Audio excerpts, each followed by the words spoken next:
Hello, my wonderful friends. Welcome back to our channel. Today, I want to share something very special with you.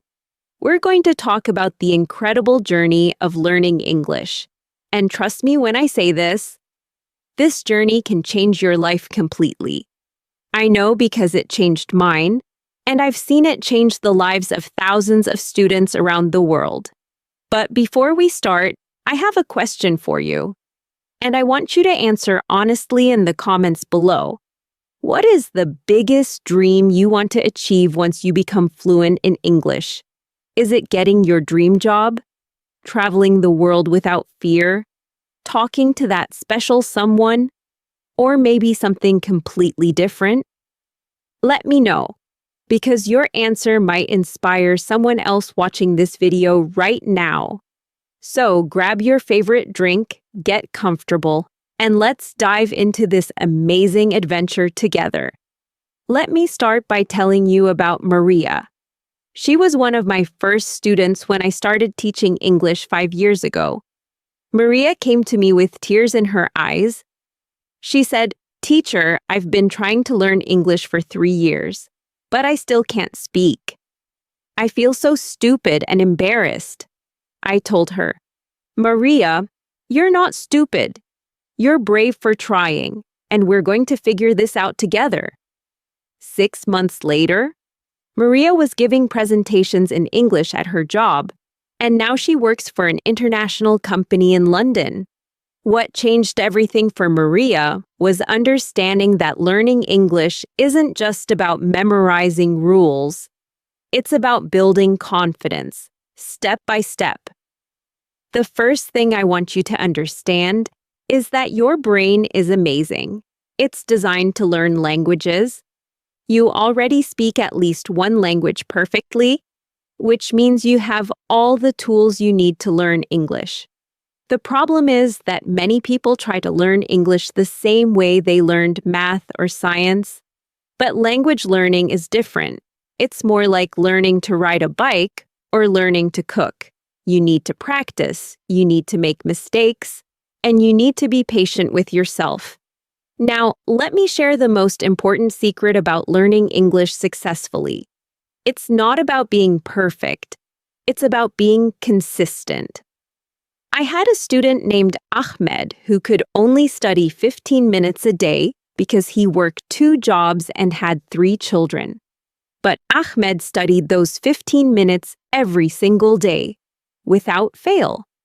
After 1 year, Ahmed's English was better than students who studied for hours but only once a week. Consistency beats intensity every time. Remember that. The foundation of great English skills starts with listening, and I'm going to tell you why. When babies learn their first language, they listen for almost a year before they say their first words. They're absorbing sounds, patterns, and rhythms without even knowing it. The same thing happens when you learn English as an adult, but you can speed up the process by choosing the right things to listen to. Start with content that's slightly below your level. Not too easy, not too hard, just right. Here's what I recommend for listening practice. Begin with children's audiobooks. They use simple vocabulary, clear pronunciation, and interesting stories. Don't feel embarrassed about this. Even advanced students benefit from children's books because they help you understand natural speech patterns. Next, try watching English cartoons or animated movies. The visual context helps you understand even when you miss some words. I remember watching Finding Nemo 20 times when I was learning English, and each time I understood more. But here's the key to effective listening. Don't try to understand every word. Focus on understanding the main idea. If you understand 60% of what you hear, you're doing great.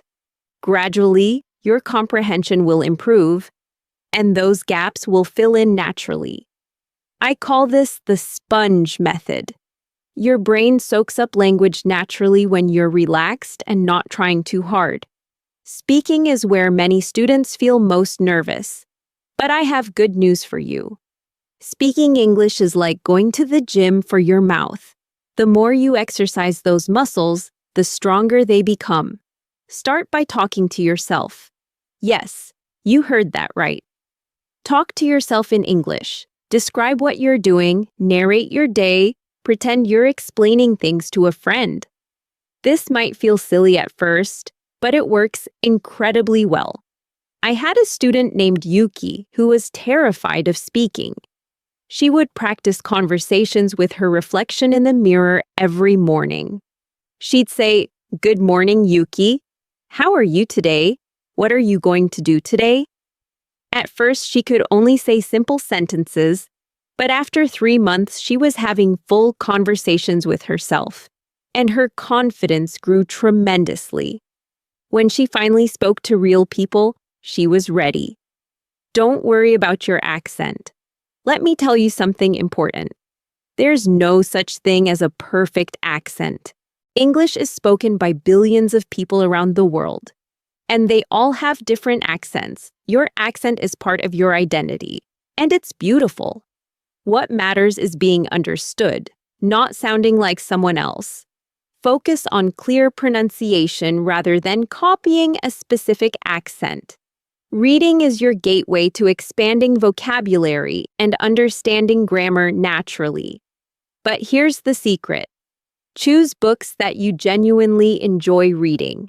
If you love romance novels, read romance novels in English. If you prefer mystery stories, read mysteries. The genre doesn't matter.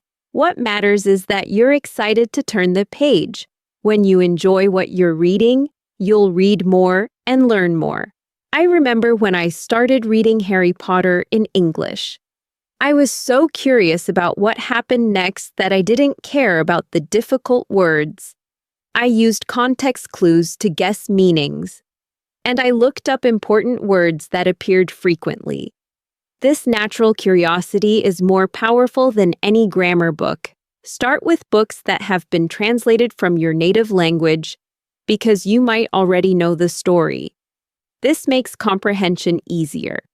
Writing is often the most neglected skill, but it's incredibly important for organizing your thoughts and improving your grammar. Start a journal and write about your day, your feelings, your dreams, or your goals. Write the way you speak. Don't worry about making it perfect. Just focus on expressing your ideas clearly.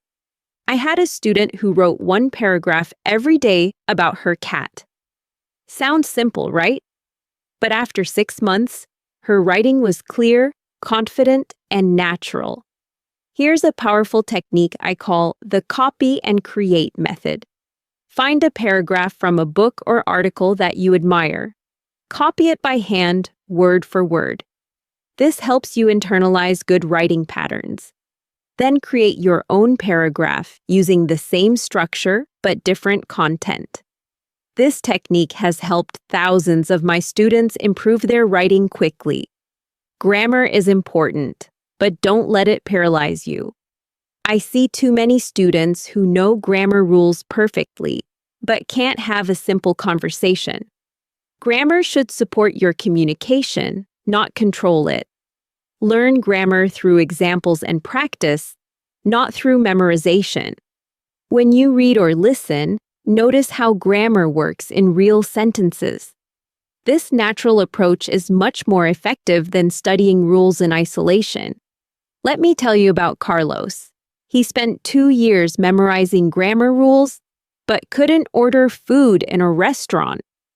Then he started focusing on useful phrases and expressions instead of rules.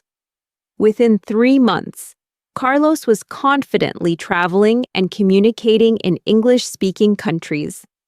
The lesson here is that communication comes first, perfection comes later.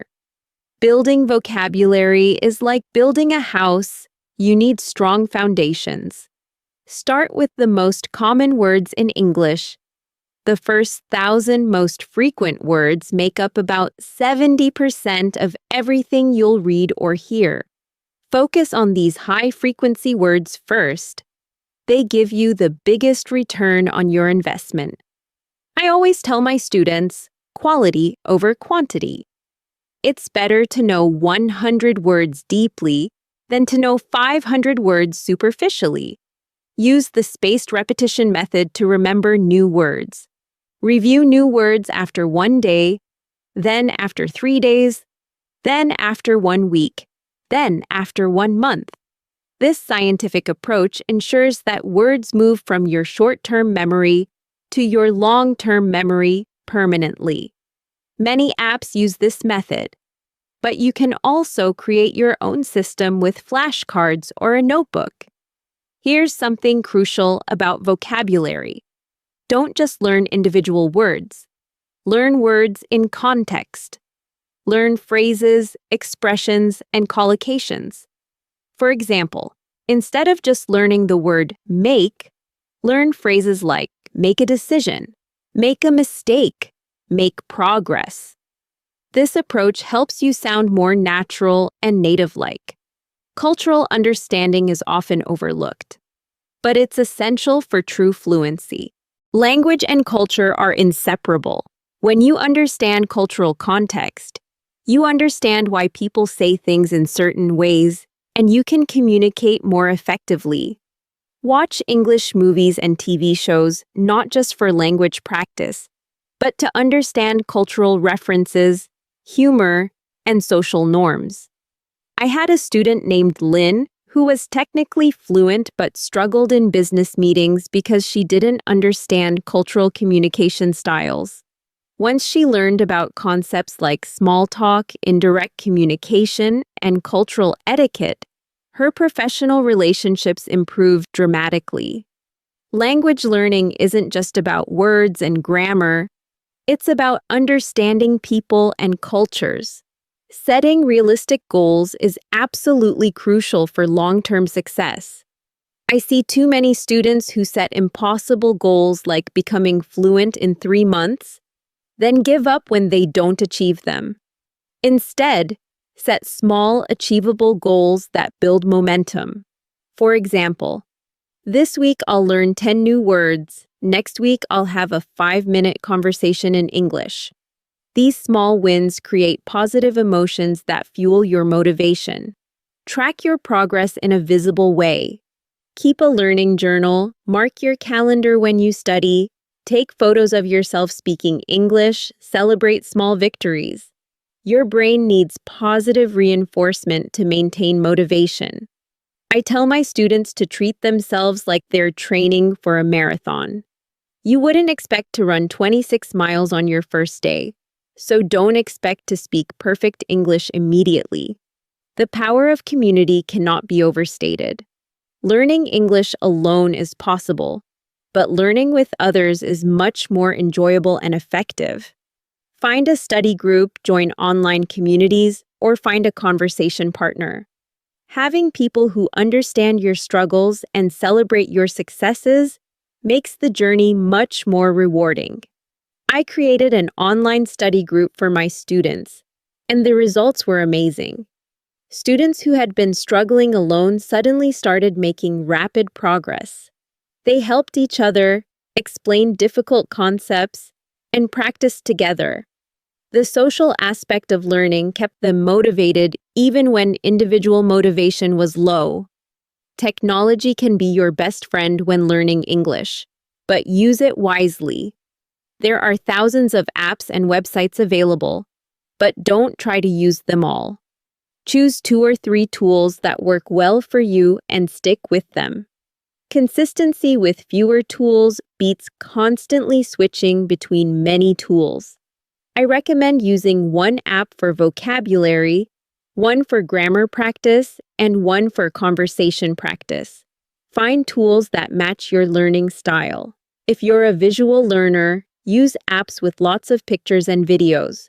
If you're an auditory learner, focus on apps with audio content.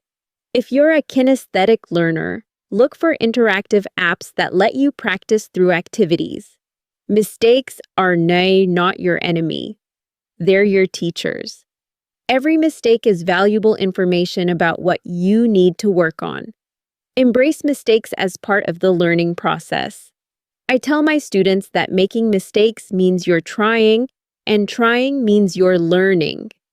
The students who make the most mistakes often learn the fastest because they're not afraid to experiment with the language. Keep a mistake journal. When you make a mistake, write it down along with the correct version and why it's correct. This turns mistakes into learning opportunities instead of sources of frustration. I had a student who kept a mistake journal for 6 months, and she said it was the most valuable learning tool she ever used. Practice active learning instead of passive learning. Passive learning is just consuming content, like watching videos or reading books. Active learning involves doing something with the information you receive. Summarize what you learned, teach someone else, write about it, or discuss it. Active learning creates deeper understanding and better retention. Here's a technique I love, the teach back method. After you learn something new, explain it to someone else, or even to yourself out loud. If you can explain a concept clearly, you truly understand it. If you struggle to explain it, you need to study it more. This method reveals gaps in your knowledge and helps you fill them. Immersion doesn't require travel. You can create an English immersion environment at home, change your phone settings to English, watch English YouTube channels, listen to English podcasts, read English news websites, think in English as much as possible. The more you surround yourself with English, the faster you'll improve. I had a student named David who couldn't afford to travel to an English-speaking country, so he created what he called his English bubble. He spent at least 4 hours a day consuming English content and practicing English skills. Within 8 months, David's English was at the level of someone who had studied abroad. This proves that motivation and consistency can overcome any obstacle. Sleep and rest are crucial for language learning. Your brain processes and consolidates new information while you sleep. If you're not getting enough rest, your learning will suffer. Make sure you're getting 7 to 8 hours of sleep each night, and take breaks during study sessions. Your brain needs time to process what you've learned. The concept of productive failure is important in language learning. Sometimes you'll have days when everything feels difficult, when you can't remember words you knew yesterday, when your pronunciation feels terrible. These days are normal and actually productive. Your brain is working hard to reorganize information and make new connections. Trust the process. Developing your English intuition is the ultimate goal. Intuition is that feeling of knowing what sounds right, even when you don't know the grammatical rule. This comes from massive exposure to correct English through reading, listening, and speaking.